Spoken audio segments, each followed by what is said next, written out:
Whether the inner world success or the outer world success, whether Jivan Mukti, living enlightenment, or the outer world success, power, money, whatever you want, happens with one master key: will persistence. Listen, not willpower. Willpower means you try to make a will few times. My health should be like this, my life should be like this, my business should be like this. You make few will. With the clear idea, it is not going to be successful. And when that fails, you think, oh, it is not for me, this is not for me. And you collapse. That is what I call willpower. Actually, it is will arrogance. But will persistence means the number of times again and again and again your ability to create the will intensely is will persistence. Your will is made out of the material called persistence. Please understand. Water in the Ganga breaks the Himalayas not because of power but because of persistence. Not because of power but because of persistence. Whether it is the inner world, enlightenment, or outer world success like money, name and fame, power, health, relationships, whatever you want, inner world or outer world, the master key is will persistence, not willpower.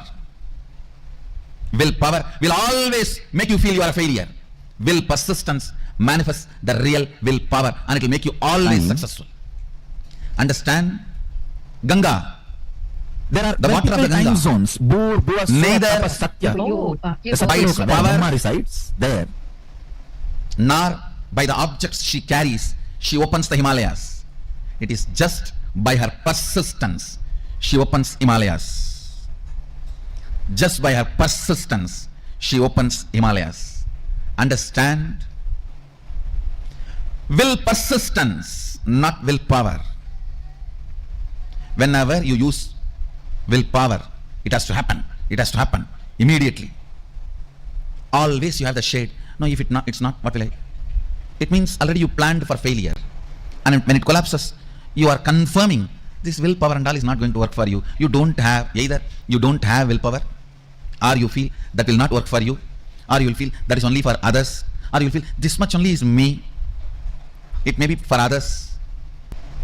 Only when you know the science, why it works, when it works, and when it does not work.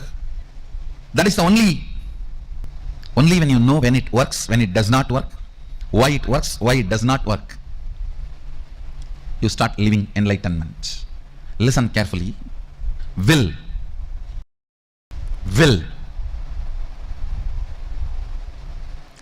persistence means manifesting enlightenment and powers. If you decide to persist, that moment power starts manifesting. You don't even need to spend your whole life on persistence. Persistence is your decision without self-doubt. Persistence is your decision to persist. Persistence is your decision to persist and being sure about it. Willpower, when you use just will, you are not sure about you. What will happen if it goes this way or that way? With will persistence, you are sure anyhow how you are going to be. Look at every step in your life. All your patterns of withdrawing from life, all your decisions to withdraw from the life comes from your will arrogant decisions.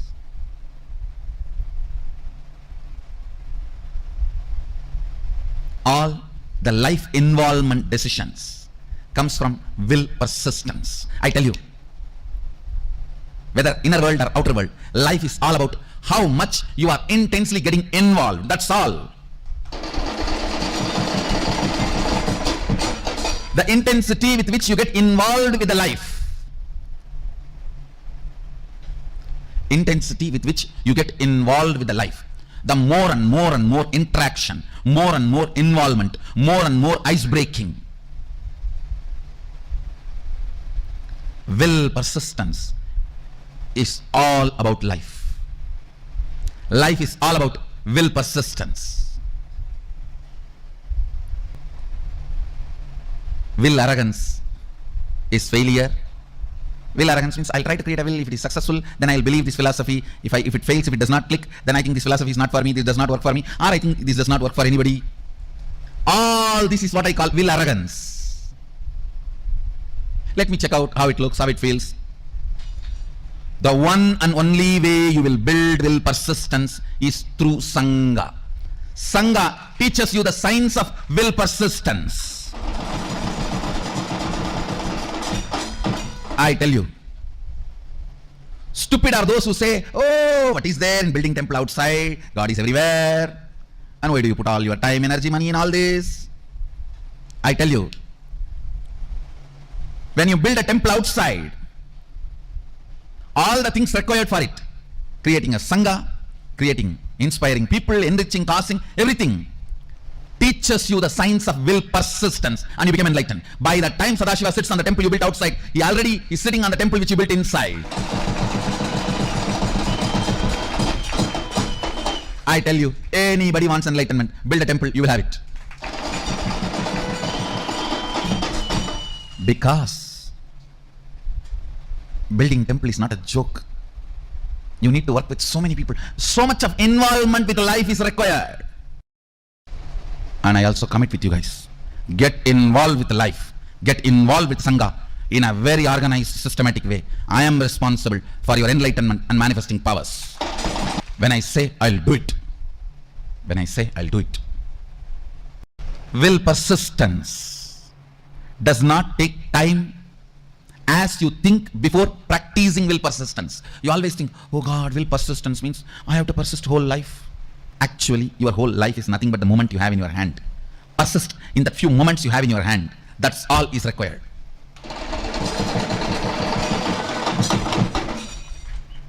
The moment you think of the whole life, it's will arrogance, not will persistence. The moment you decide will persistence, simply you start manifesting Sadashiva. When I say the word will persistence, I do not mean you need to sit for years and years and years. No. It is a simple decision of more persisting. Listen carefully. Listen. This is the essence of the whole session. This is the will persistence means decision not to give up on you. Decision not to give up on your intention to be. Listen. There are only two parts in your inner space. One, will persistence. Another one, giving up.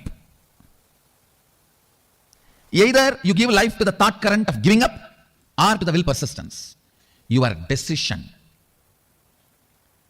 to give life only to will persistence and not to give life to giving up thought current is all I call will persistence.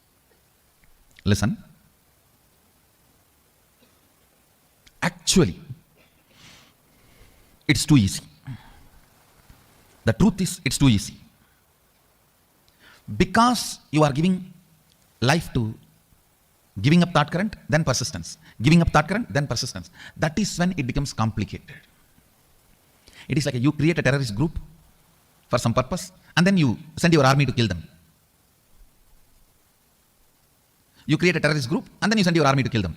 Then world will never have peace. In your inner space, you do the same political game.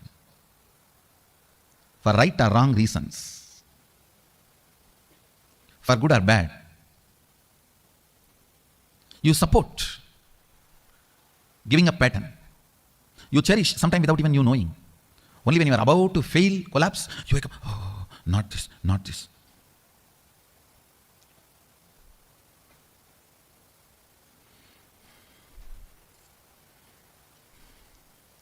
Having an alarm in your life to remind you and hold you without letting you fall is equivalent to having a guru. Guru is all about that only. An alarm which rings every day between 8 to 9.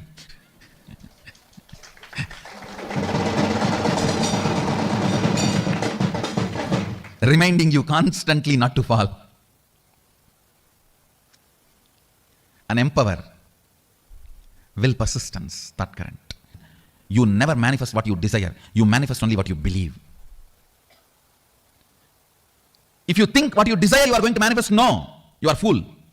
You don't know the secret of manifestation. What you believe you are going to manifest. If you believe your willpower is never going to manifest, it is never going to manifest. Your belief, your cognition, your perception, that is only going to become reality. Understand, an important thorn in the flesh need to be removed. The pain point need to be removed from your inner spaces. Will, arrogance, failures. All your failures, whether you prayed and did not get. You see, prayer is nothing but making a will. You prayed to God something and did not get it. Or you sincerely tried and did not achieve it. Or you created a space and it did not become reality. All this and all the pains accumulated around this is all about will arrogance. Listen, it is all about will arrogance. All your failures, whether you failed in your own sadhana, spiritual practice, or you failed in your prayers, you failed in your efforts, you failed in situations, relationships, life, everything is will arrogance. If you understand, by its nature will arrogance cannot become reality. By its nature will arrogance cannot become reality. Only will persistence can become reality. So much of healing will happen inside you. Today I wanted all of you to do this as an assignment. All the situations you feel you have failed, frustrated, hopeless, list from the time you remember you. From the time you remember you, list and find out how your will arrogance failed you in that situation. How your will arrogance was the main reason why you failed. This understanding and then completing with this pattern of struggling with will arrogance and deciding to have will persistence, your will arrogance is the source of all the pains.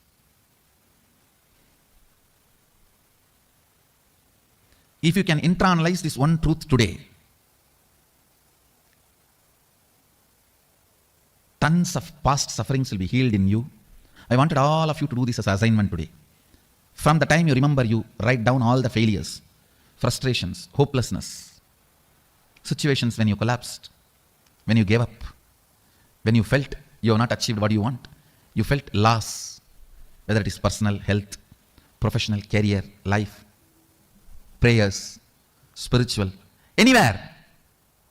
Pen down all the failures and analyze each one. How the will arrogance collapses you, fails you.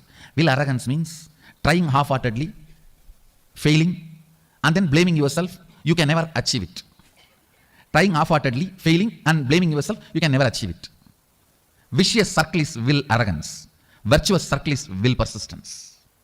Will persistence means deciding whatever happens, I'm not going to give up till my intention to be become reality. Nothing can stop me. If my intention to be is Shivoham, till that happens, I am not going to give up. I am going to be persisting. The will persistence.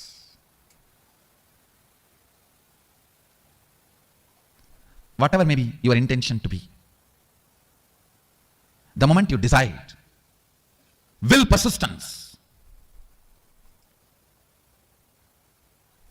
you will see so much of healing, healing, healing, powerfulness, powerfulness, powerfulness.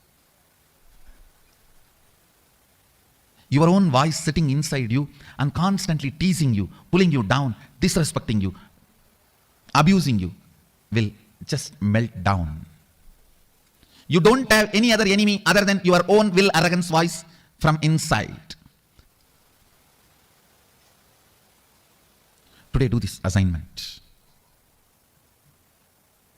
This ironing out will heal you so much. You will be ready to manifest all the experiences and powers of Sadashiva. Align here. Start this assignment today. Start this assignment today. To complete with all the pains, ideas, neurological, psychological, physiological, physical, hormonal ups and downs you generated in you, which goes on trying to make you believe falsely that you are not your intention to be. Complete all of that. After finishing the assignment, you will simply understand it is just dash dash dumped on you by your will arrogant lifestyle. Actually, I want you to do the assignment here. Sit here, and after this session, do the assignment. I'll help you complete here. Bringing pure questioning back to your life, bringing seeking back to your life is what I call completion. Understand? It happens only by will persistence, not by willpower. Sometimes people come and tell me, oh, 10 years I had persistence. No, you had willpower. Persistence never brings you tiredness and boredom. You never had persistence. It was always will, arrogance, fighting and failing. Will, arrogance, fighting and failing. That is why you are feeling tired and bored. That is not persistence. That is will, arrogance. You need to have right idea about your past. Only then you will make right decision about your future. Many times, the tug of war which you continue to have with your will, arrogance, you call it as will, persistence. No. Will persistence is different, will arrogance is different. In will arrogance, every time you only fall into powerlessness and repeat the same stupid cycle. In will persistence, every time you are one step ahead, you are one step ahead, you are one step ahead. So you will never be bored. You will never be tired. Tiredness and boredom is the quality of will arrogance, not the quality of will persistence. Will persistence never brings powerlessness about you or about others. Will arrogance always brings tiredness, anger towards you and others. Will arrogance is different, will persistence is different. Will persistence becomes will power, not will arrogance. Will arrogance becomes only will failure. Will persistence becomes will power. Will arrogance becomes only will failure. Will persistence suddenly makes you young and you start from the beginning. Come on, start 1, 2, 3. Will arrogance makes you feel tired about even the things which you never practiced, but just you imagine you tried, I tried. It means you just need kadka pudi. I tried, it is not coming. Will arrogance is different. Will persistence is different. Persist, persist, persist. Naham manye suveteti, nona veteti vedacha. Yonas tat veda, tat veda nona veteti vedacha. You may know something, you may not know something.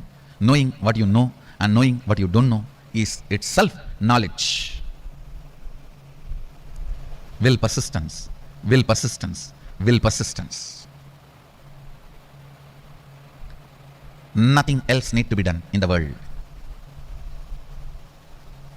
Just the will persistence will awaken you to you, will raise you to you, will make you realize you to you. Naham manye suvedeti, nona vedeti vedacha.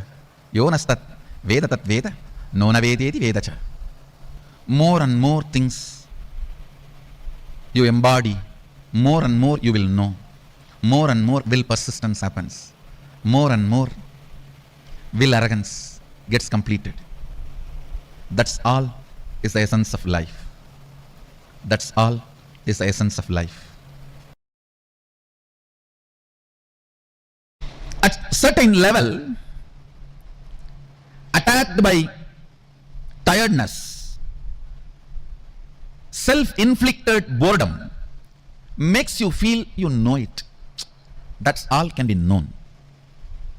You give up on you. And you feel everything is okay. I have seen this during the manifestation of powers. People actually fight with the so-called willpower. It's not willpower, will arrogance. If I make it now, it has to happen now. If it is not happening, then it's not for me. Leave it. Willpower. What do you think as willpower? Is nothing but will arrogance. Real willpower comes by will persistence. When you are bit by the snake called will arrogance, and that poison spreads inside you as tiredness and self-inflicted boredom. I've always seen this. When people first start seeing me, they're all excited, go gaga about all over.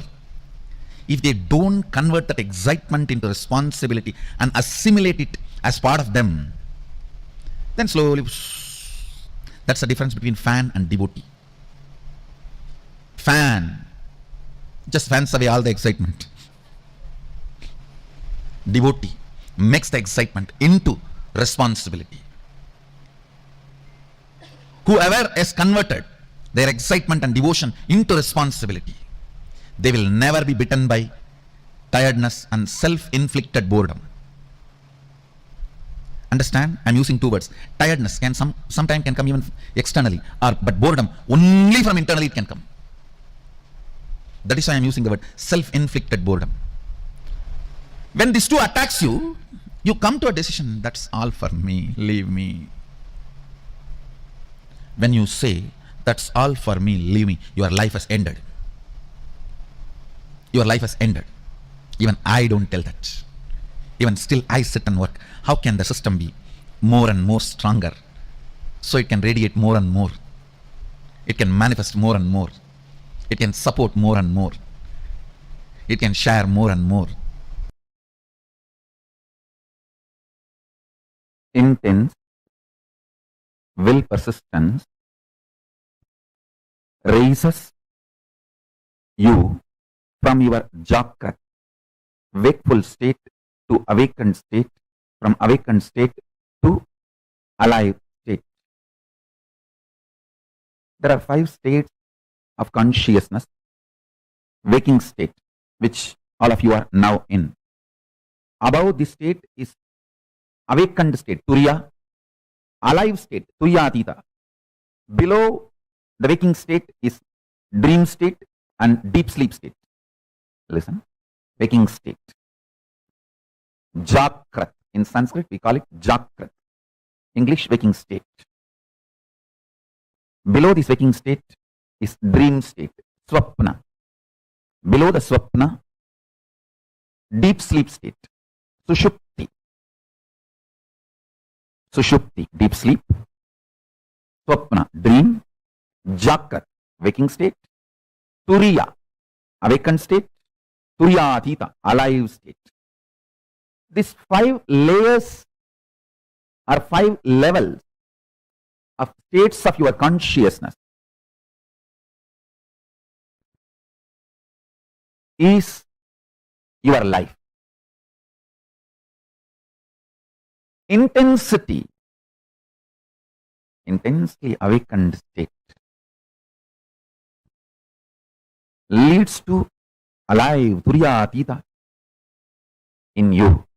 I tell you, neither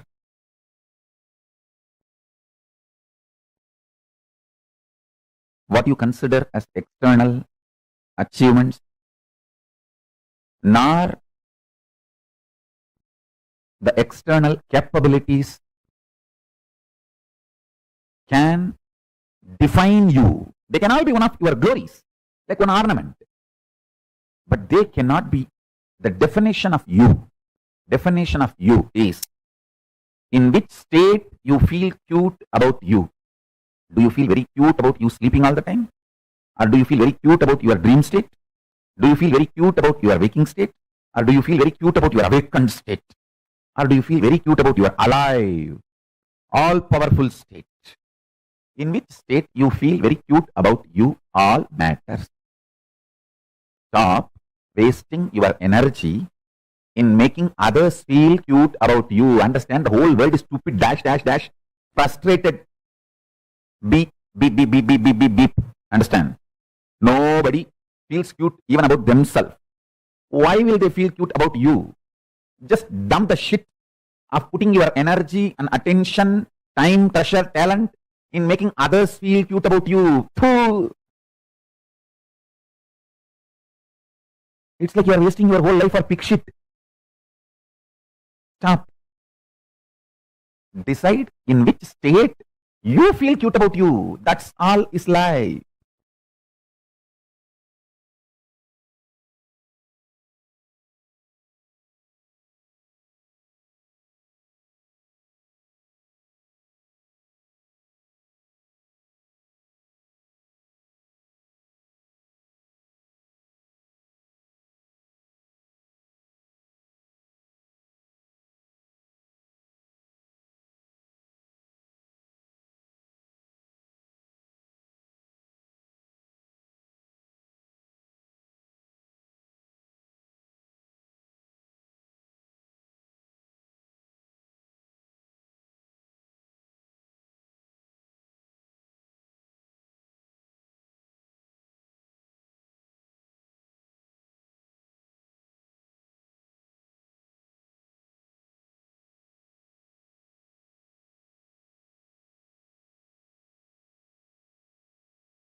Nithyananda, very, very beautifully Swamiji explained to us one of the key ingredients of our life, which is will persistence. Paramātma Śakti, will persistence. How many of you understood about how, because of tiredness, boredom, self-inflicted boredom, we literally give up on life? How many of you understood that part? And how many of you understood that by constant remembrance of our past failures, we literally give up on ourselves and feel like, I know everything that needs to be known? How many of you understood all these areas that Swamiji so precisely explained? Many times I'll actually feel like, how does Swamiji know exactly how our human mind functions? It's like, see, if you read Swamiji's autobiography, right? Like, if you study Swamiji's life, you will see that whole time Swamiji was doing Parivrajaka and being, like, it's recorded, and you can see from the time his public life began, you will see day by day the photos of it being uploaded on Nithyananda.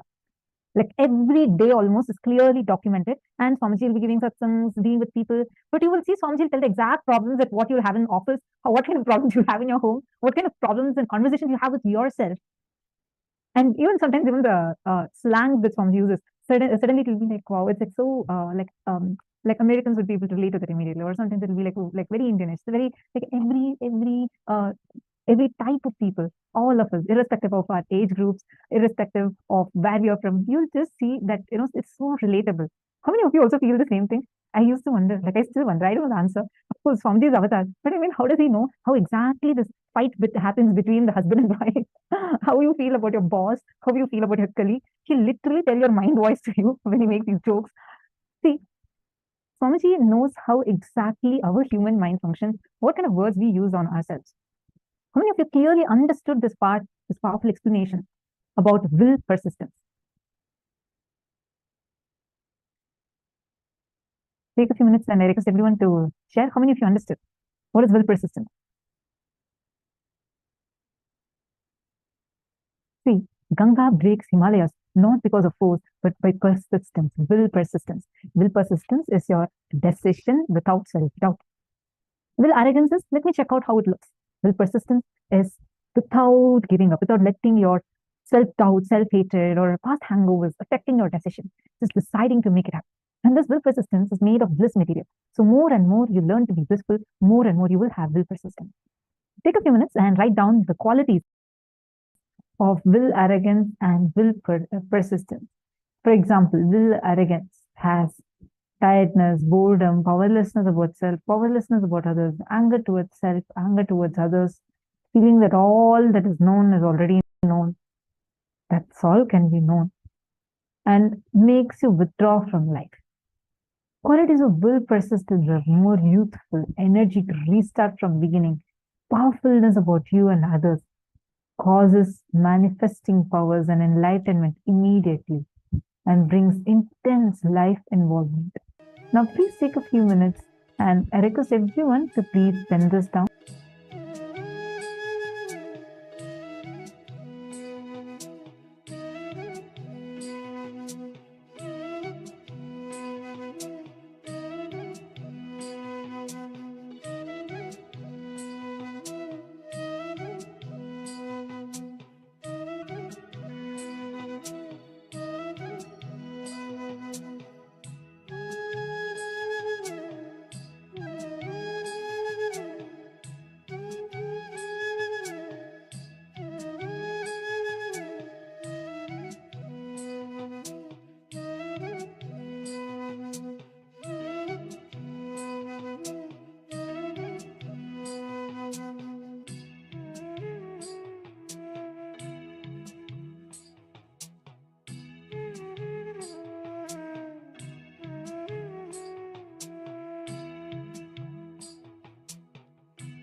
Hope all of you have written this down. Have all of you finished writing this? Now, how many of you are understanding? Are all of you clear with what is will persistence, what is will arrogance? Now, take a few minutes and pin down all the situations where you feel you have failed, frustrated, and hopeless. Take a few minutes and identify wherever you feel like very frustrated or hopeless.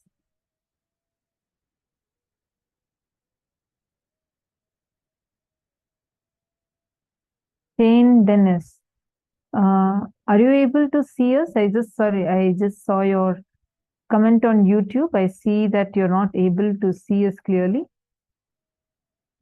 Jane Dennis.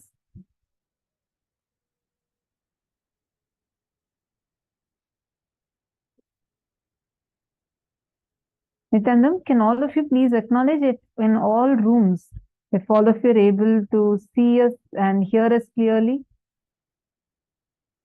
Nithyananda.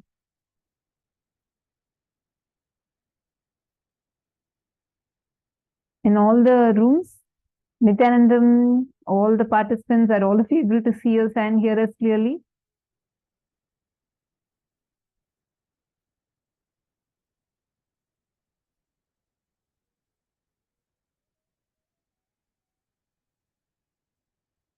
You can hear, you're not able to see us, Aya? Are you able to see us also? Zachmed.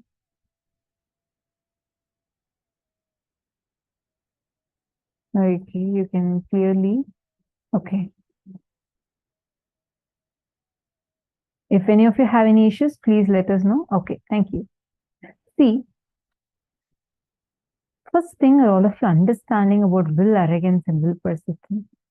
Many times we all get stuck with this. Will arrogance stops us from experiencing so many good things in our life. At one time, some project I had, I messed up in something that I was working on, and I was feeling very powerless. Oh God, I messed it up like this. And it was actually a project that Swamiji had given me, and like I didn't do it properly. So I felt so bad inside me. I felt like, God, I messed this up and I have not done this properly. I feel like I failed in this. So these kind of statements are running inside. Then these kind of statements are running inside me. Then one day, some conversations I expressed this to Swamiji. And then Swamiji was like, suddenly Swamiji became so strong, and Swamiji was like, what is failure? There is nothing called failure. Only your decision to stop is what you call as failure. Otherwise, all failures are your path to success. All failures are your path to success. There can no one be successful who have not failed. Only when you decide to give up, it is called failure. Know yourself. Powerful for me. I was like, God, yes. Oh, like when I was declaring in that dimension, that's it. Like I failed in this. I can't do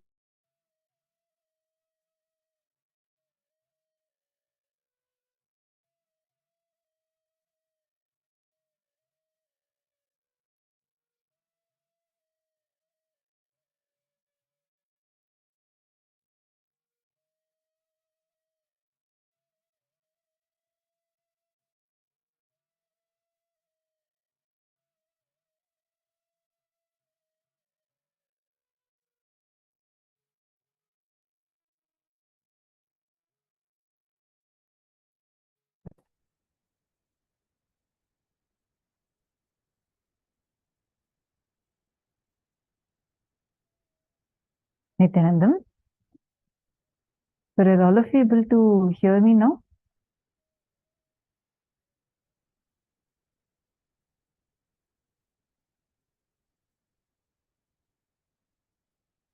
Are all of you able to see me and hear me now? Okay. Sorry for the technical glitch. So I was saying, I was like almost, see, this is what normally we all do, right? Like at that point, I somehow felt like, no, this just does not work for me. I feel like I'm not able to be successful in this. And I felt like giving up on myself. Means what? I thought that I can't do this. I can't take up this project. I can't work on this. Swamiji explained to me, like it was such a eye-opener. That's when I understood. Is there anyone successful that you can see who have never failed in their life? No. It's only when you say, declare yourself as failure and decide to give up, you become a failure. Otherwise, failure is not a state. Failure does not exist. Every failure is only a path to success. When you were walking, when you were young, small child, when you started walking, you fell down hundreds of times. The only difference is because that time you were a child, fortunately, the society hadn't corrupted your mind at that time. You didn't have the concept of failure. So you didn't say, give up and say, oh, once, twice I fell. That's all. The whole science of walking is wrong. And even if it works for others, it does not work for me.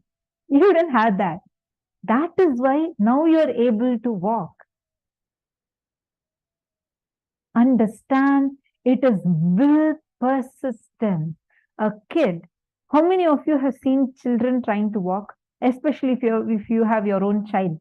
How many of you have seen small kids who are just learning to walk? Raise your hands, just raise your hands.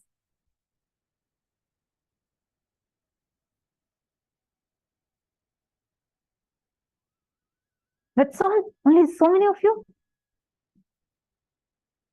Now I see more hands really. Okay. So you all have seen how kids fall when they walk? Have you seen how many times they fall?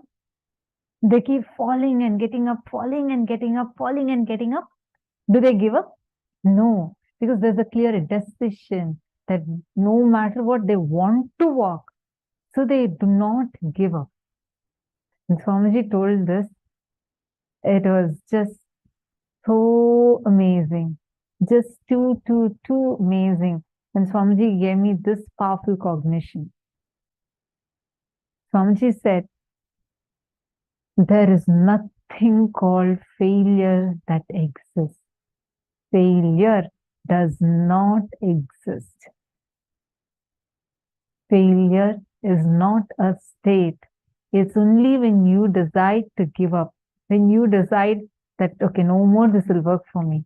That is what is failure. This actually really helped me a lot. I feel so blessed. So many times it's like having Paramashiva as your own father. Like this is one of the ways, right? Like many dimensions of Swamiji we experience.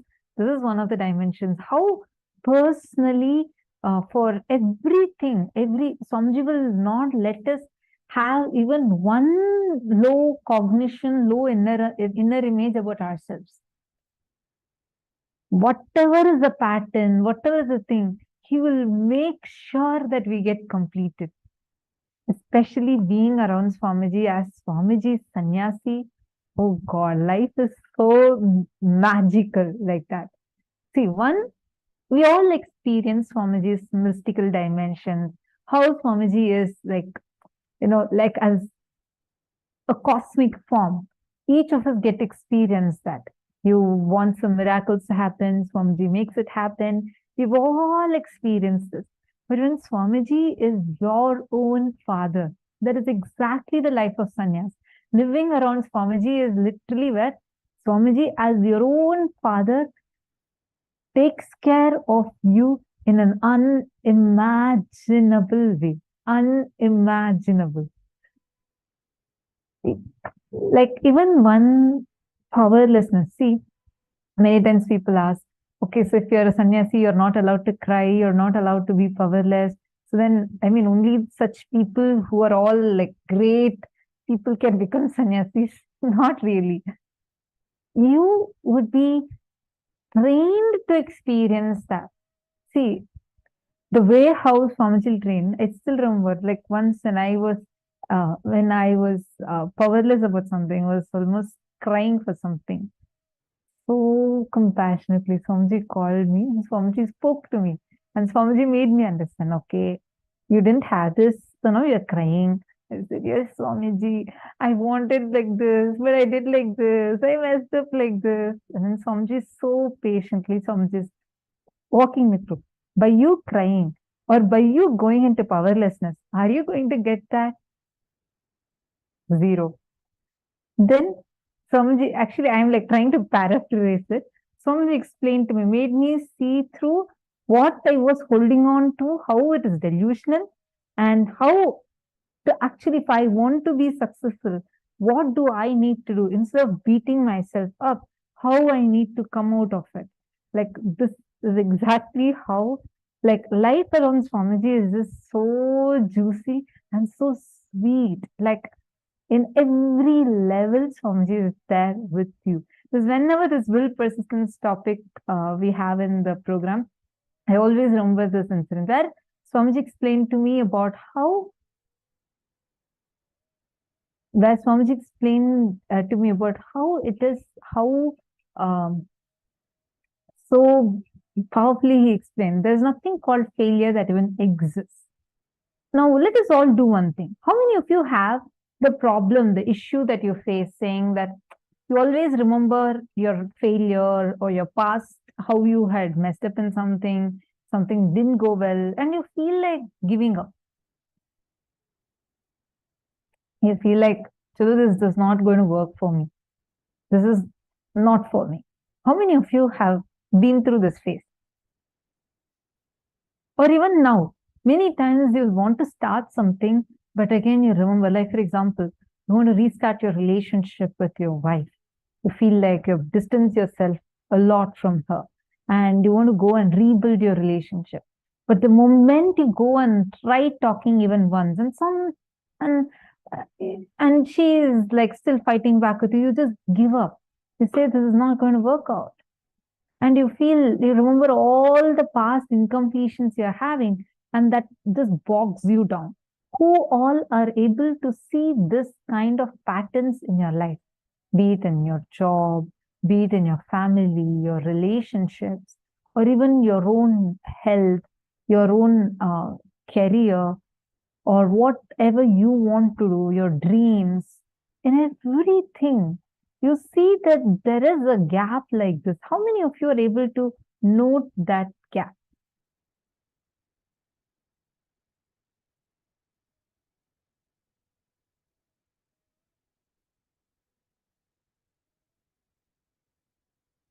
Good. Very good. I see a few of you saying you're able to identify it. I'm able to identify. Yes, yes. Good. We're actually in about 10 rooms. So if any of you have asked any questions, you can just again, just put, we only see the chats mainly. So if you have any questions in any of these things, please put it as question in capital letters, question, and then post your question. I see the pattern regularly. Good that all of you are identifying, because all of us have it. See, the society corrupts us, meaning you can't literally blame someone. But unfortunately, right now, this has become our human mindset. The will persistence level has gone so low. And we all feel like, giving up on things so easily. And we think it is freedom to be so. No.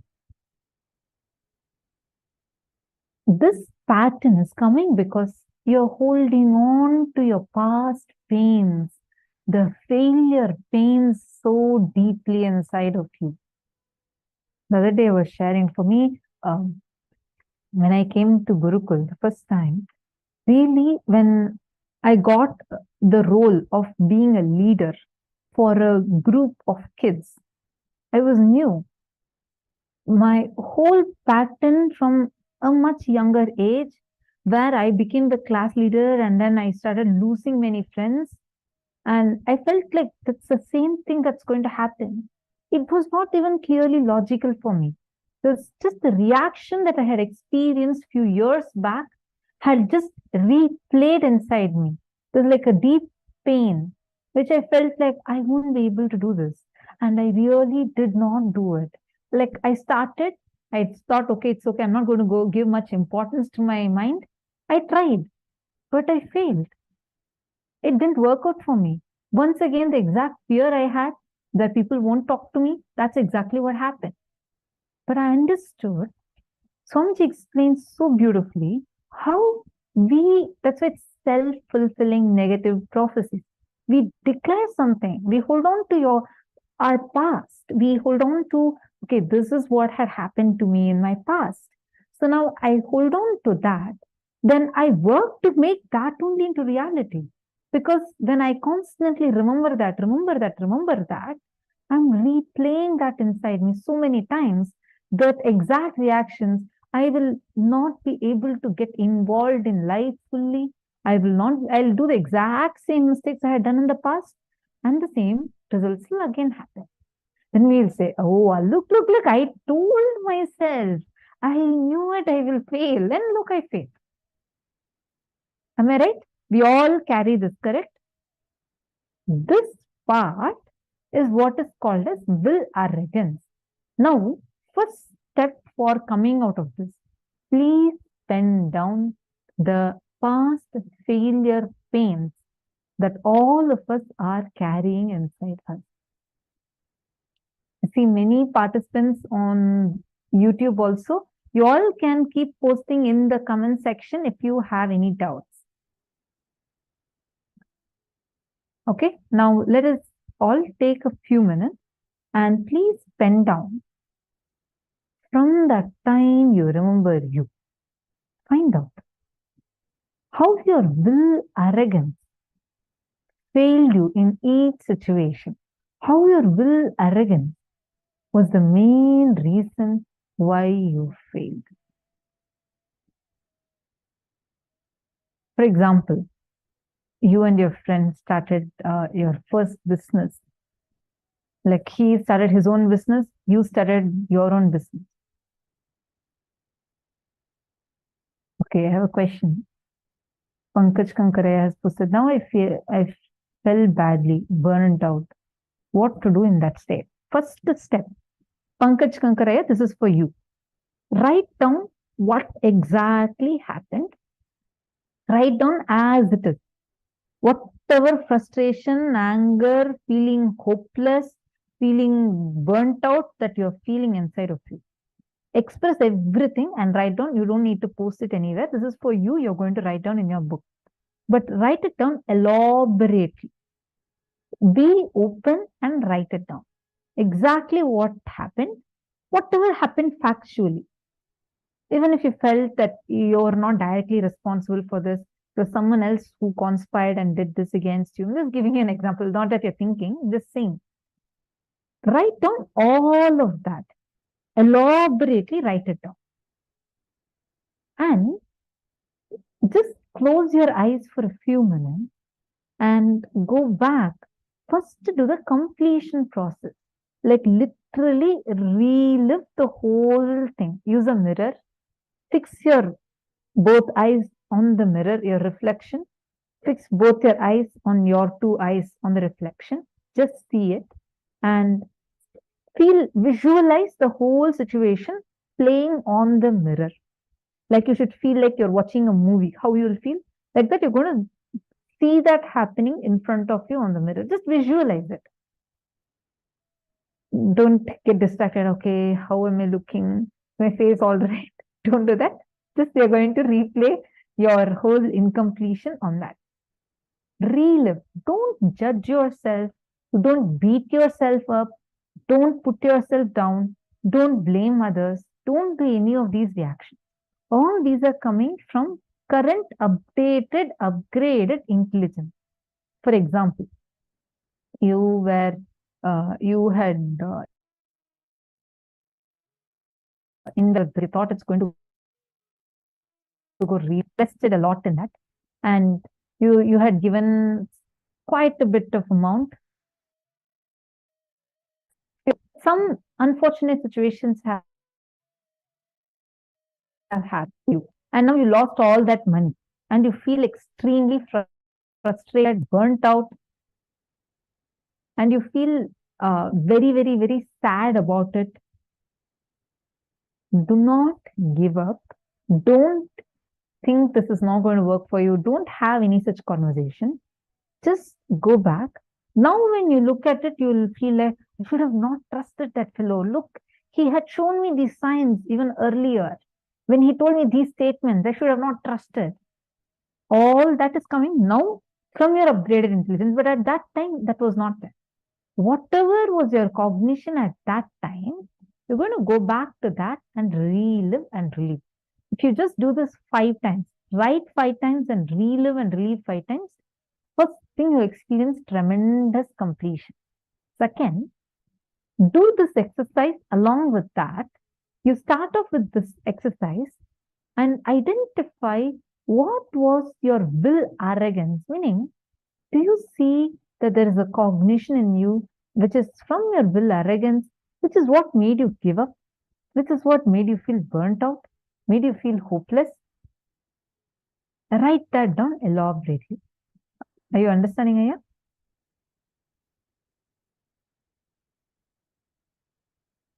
Okay, wonderful. Now, let us all start the exercise.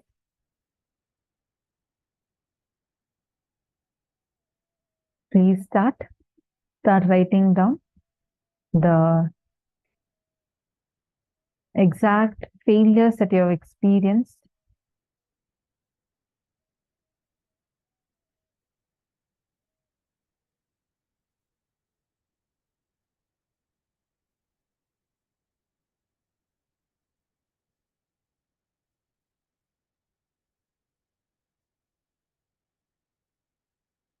My Istak has posted, powerful click. What a blessing to have a guru who gives us right cognition. Every failure is a step to succeed. To reinitiate fresh. Thank you for sharing your personal experiences with Swamiji and Gurukul. I really love them. They're so inspiring.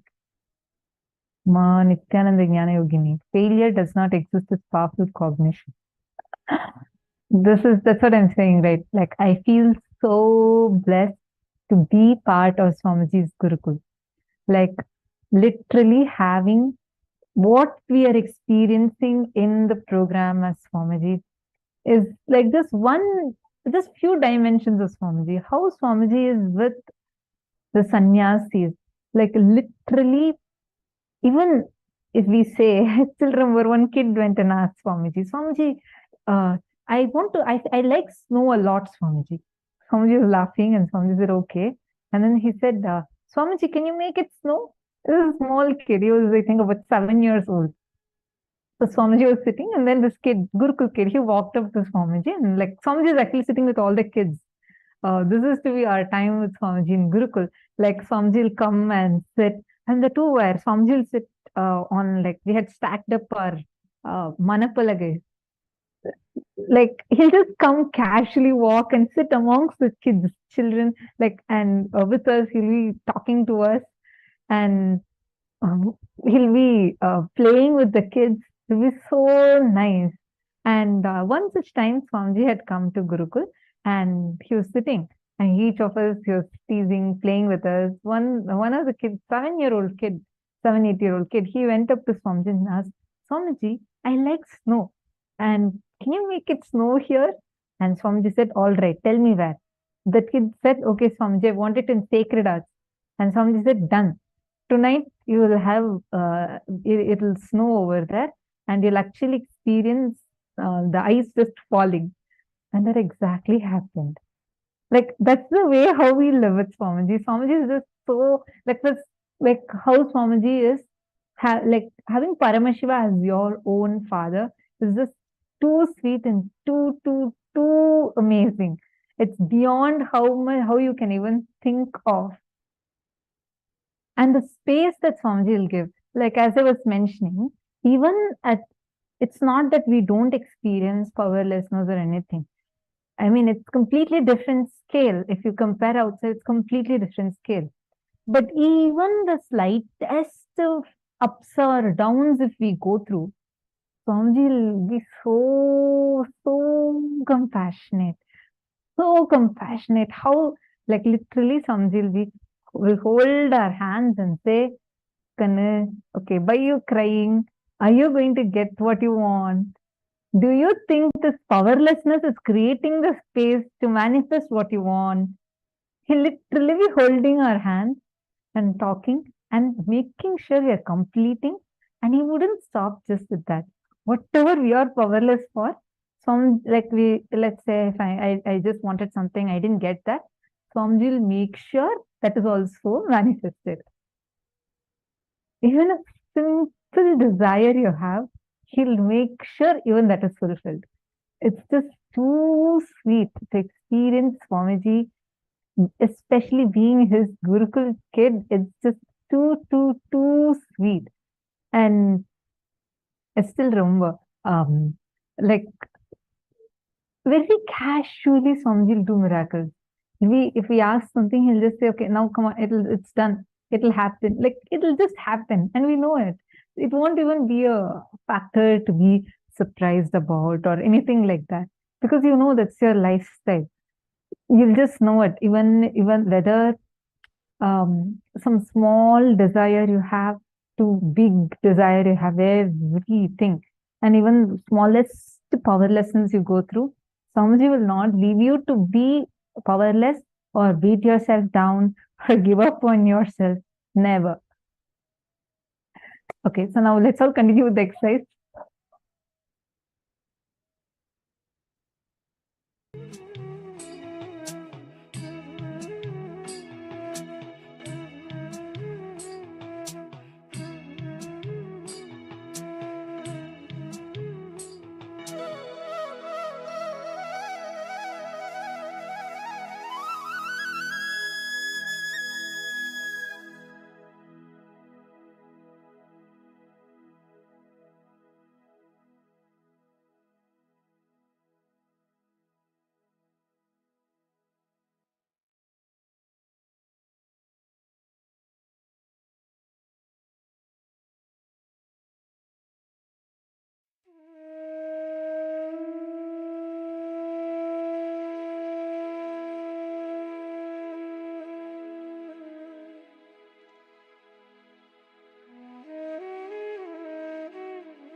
Once you've finished writing this, let us now move to the next step.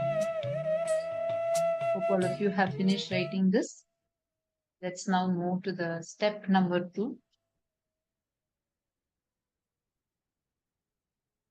Sit and complete the pattern of struggling with will and make a conscious decision to have will persistence. Sit and complete with that incidents that you have written down now. Please start reliving and reliving now.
I hope all of you are able to hear me now.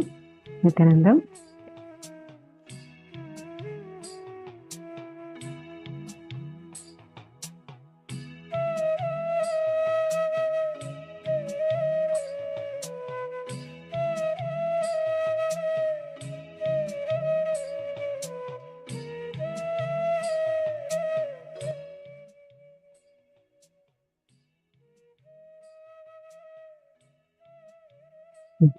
Nithyananda. Hope all of you are able to see me and hear me now. Wonderful. Okay, now please relax.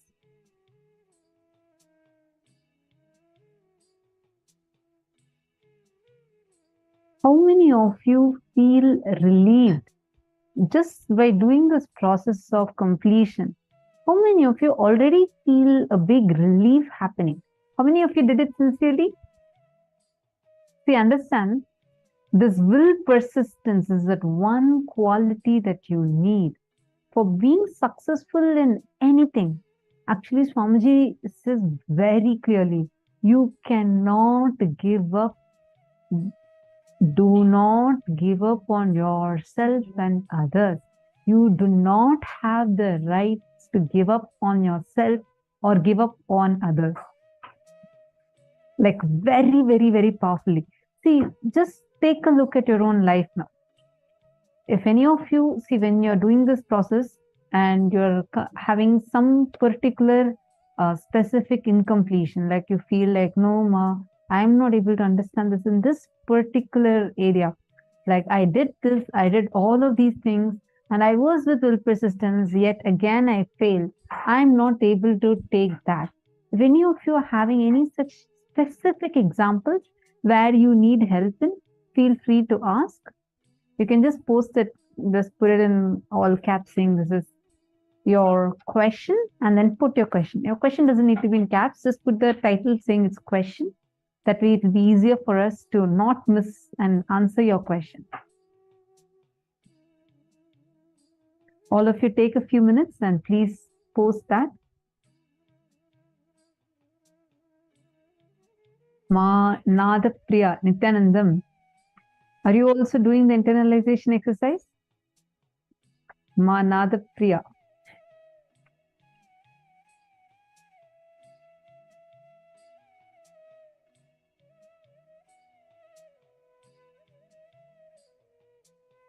I heard that you went around in all the Kailasas and also got the crown as Sarvanya Pita Yajaman. You got the crown as Sarvanya Pita Yajaman?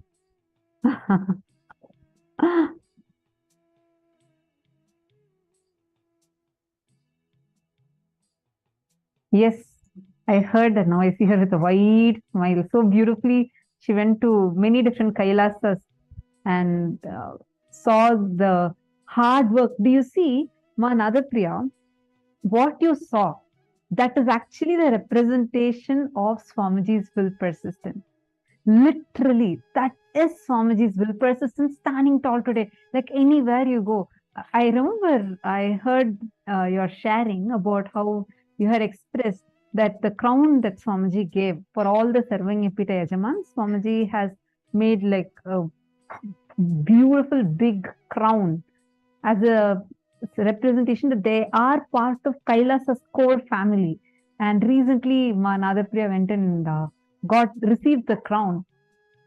Do you see? I remember your sharing saying how the crown, even for a few minutes, it was so heavy on your head. And then you understood how Swamiji is like putting all of these and sitting for darshan for all of us, right? Like, you know, wearing the jewels or the ayudams, holding everything and sitting for such a long time, sitting in Padmasana, sitting and gracing all of us with the energy landing in him.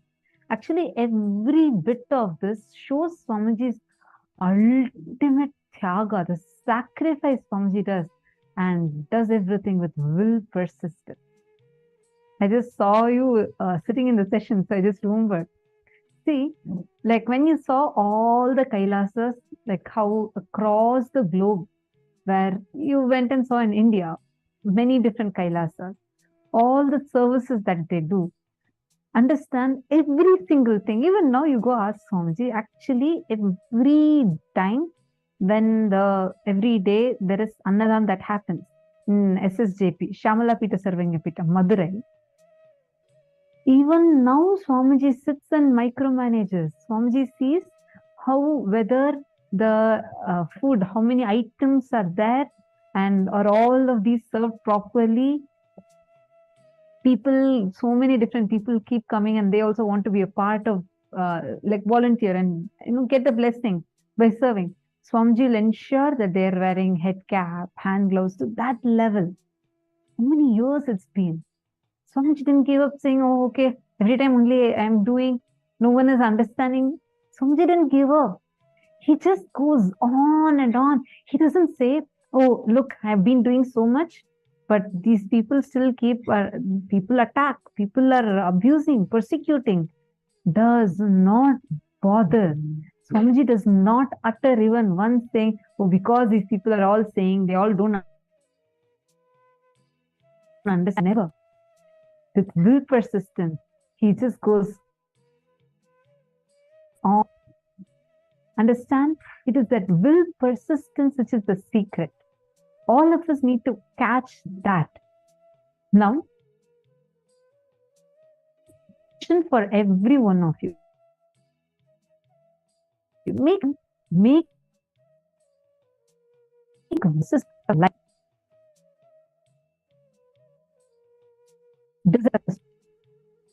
Take a few minutes and make it as a declaration. And this is a gift we are going to be receiving today. We'll actually be showing all of you the gifts link. Towards the end of the day, we are going to be showing you the gifts that Swamiji is gifting to all of us through today's day and the sessions.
Please relax. Yes, if you all have had enough time to go and grab your gifts, now we're going to be entering into the next session, the next part of the session.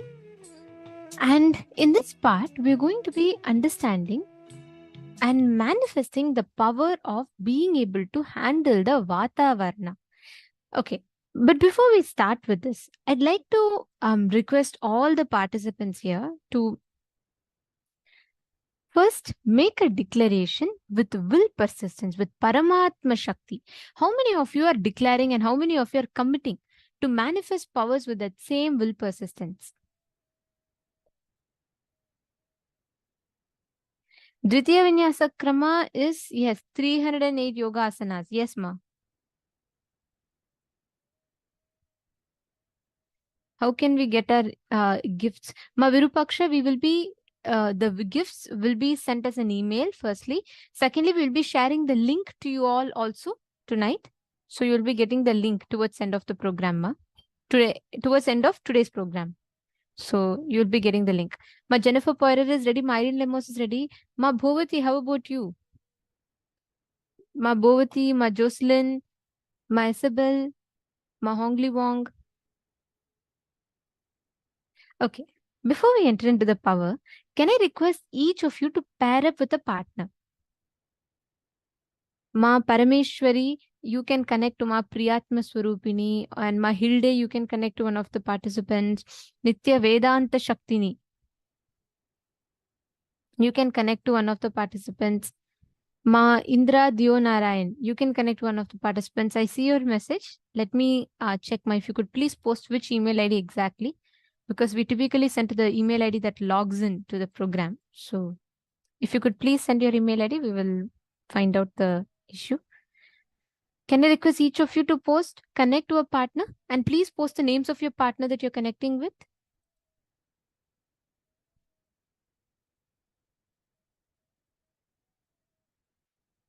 Pankaj Kankaraya, you and Sunil Yadavaya can connect. Okay, Sunil Yadavji, see, the moment the Kundalini is awakened through initiation. So even if once you have received the initiation, that itself means the Kundalini is awakened. Please understand that. And you need to understand one science. When the Kundalini hits the Sahasrara, it is enlightenment. When the Kundalini energy hits the third eye, it is power manifestation. When Kundalini energy reaches the Agnya chakra, it is giving you the awakening of the third eye. So if you are manifesting powers, if you have received initiation, be assured your Kundalini is awakened.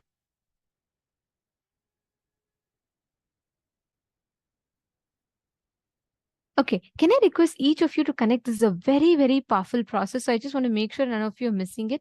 Please connect Keegzing Wong Aya, Shane Dennis Aya, David Lehman, Everardo Alfaro, Arjun Ravishankar. Okay, now listen very carefully. I'm going to tell you all the exact process of the exact process of manifesting. Now, each of you are going, like for example, Shane Dennis Aya is in one place and Arjun Ravishankar Aya is in totally different place. Now, Shane Dennis Aya, you're going to go and check the current weather forecast of your city and see if rain is predicted in your place. Okay. Second, Arjun Ravishankar Aya, you're going to do the same thing. Okay. If rain is predicted, then choose any other random city. But if rain is not predicted, then listen very carefully. You are going to be connecting to the Vatavarana. You're going to be connecting to Mother Ganga and you're going to declare for rain to manifest. First thing, one cycle of this manifestation takes 42 minutes. Typically, we do 21 minutes of manifestation. But Swamiji tells this cycle, one cycle of this manifestation is 42 minutes. So you need to give at least 42 minutes time for it to, I mean, I'm not saying only after 42 minutes it will happen. It may happen anywhere between the first minute to the 42nd minute.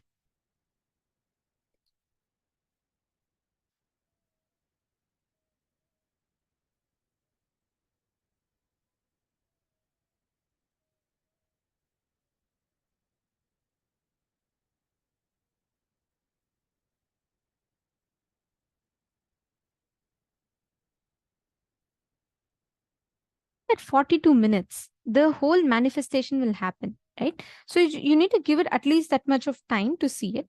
But first, what you're going to do it in 2 levels, okay? You're going to do it in 2 types. One is for you to manifest altering the temperature, right? Second is bringing rain.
Nithyanandam, if you're all able to see us and hear us now. Yes. Okay. Sorry for that. Just there was a small technical glitch. All right. So, like, I just wanted to explain to you all the signs of this power. Today, we're all going to be manifesting the power of changing the Vatavarana and bringing rain. So, basically, any place that you decide, any place that you choose to tap into, you will be able to manifest water in that place. Like, let's say, any ground, okay? You go and tap that place and you just declare for Ma Ganga, Devi Ganga to appear from that place. You will see water will actually appear from that place.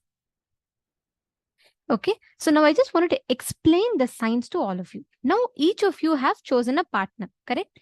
If you're all connected to a partner, please can you put, yes, I have a partner?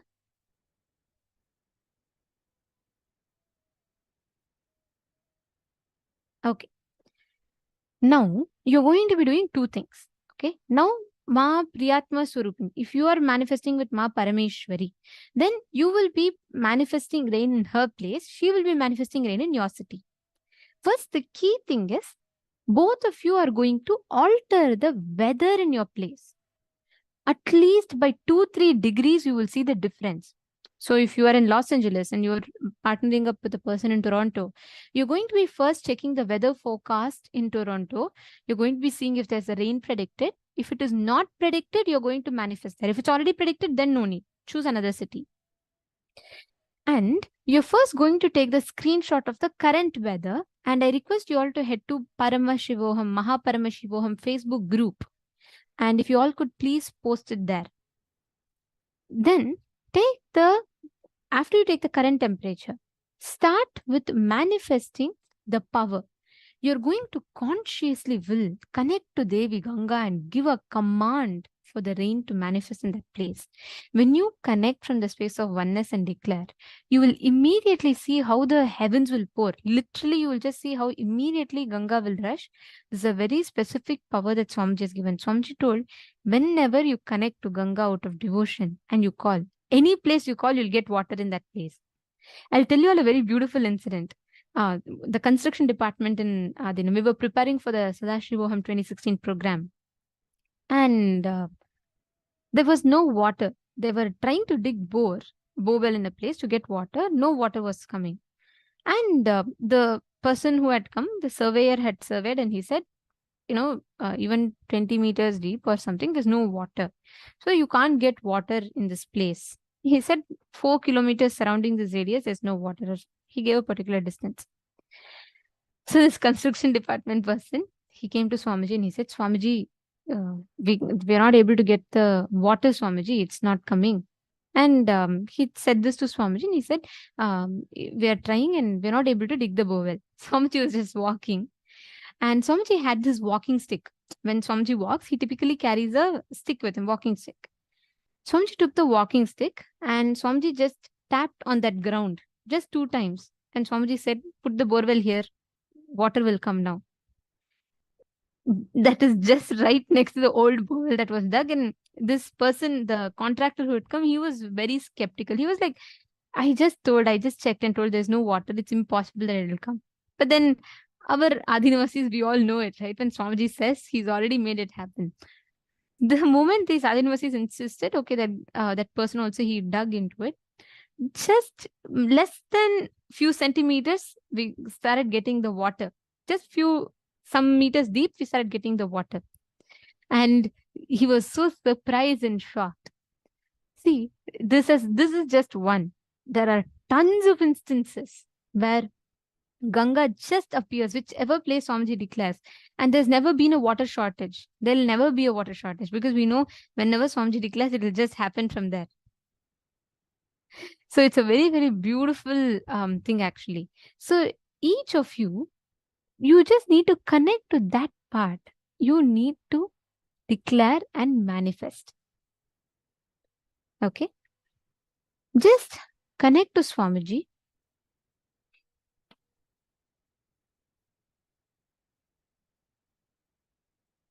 Chant the Mahavakya. And all of you, please take the current temperature measurement as it is. I will be posting the link. The support desk team will be posting the link to all of you in the chat of the Facebook group.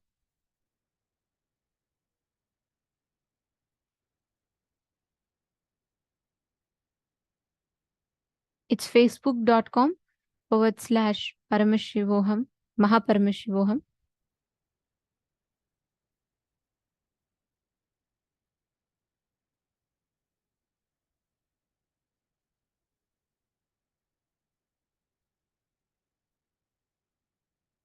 All of you head to Facebook. First, post the current measurement as it is. Whatever is the current temperature measurement, please post that.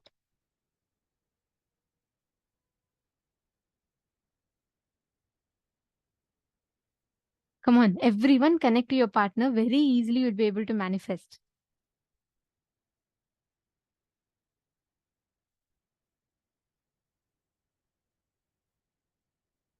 So it's facebook.com/groups/Paramashivoham. You will find this link in your chats. In the Zoom chats, the support desk team will be posting.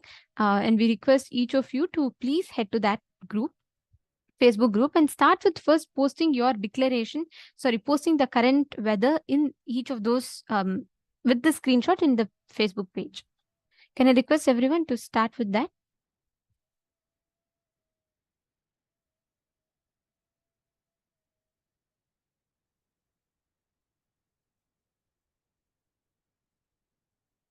Now, after you post, listen very carefully. One cycle is 42 minutes. For you to manifest one round is 42 minutes. So what you need to do is you need to connect to Swamiji and give 42 minutes time. Okay, that is fine. It may take, even if it's just 42 minutes, it's taking, no problem. But manifest. First, increase the weather. First, increase the weather and temperature. And after that, you can start declaring and bringing rain in those places. Okay, just connect to Swamiji now. Sit, each of you sit with the declaration.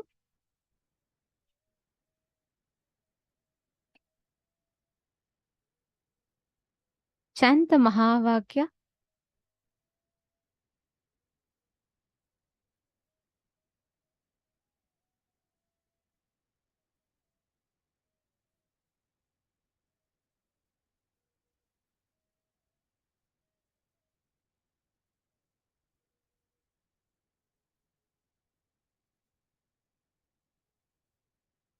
And connect to Swamiji intensely. And declare. When you declare with intensity, with will persistence, cosmos will receive that command and you will see that the rain will manifest. Just declare and start. You will see that intense what coolness will happen in your inner space and you will start manifesting this power. Can I request every one of you to post the current screenshot of each of your places? Okay, I see Shane Denizaya has posted. Can I request all of you? We have posted the link in all of your chats and we request each of you to please head to that link and post the current picture, the picture of the current weather in the Facebook.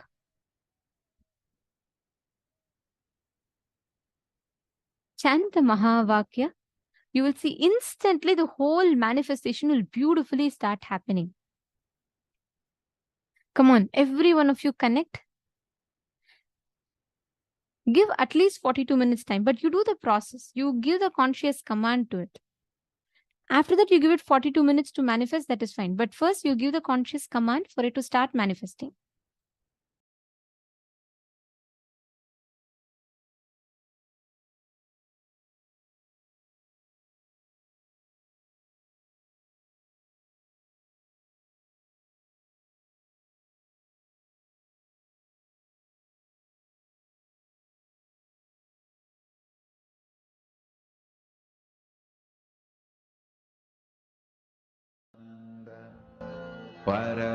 Paramashivoham Om Nithyananda Paramashivoham Om Nithyananda Paramashivoham Om Nithyananda Paramashivoham Om Nithyananda Paramashivoham Om Nithyananda Paramashivoham Om Nithyananda Paramashivoham Om Nithyananda Paramashivoham Om Nithyananda Paramashivoham Om Nithyananda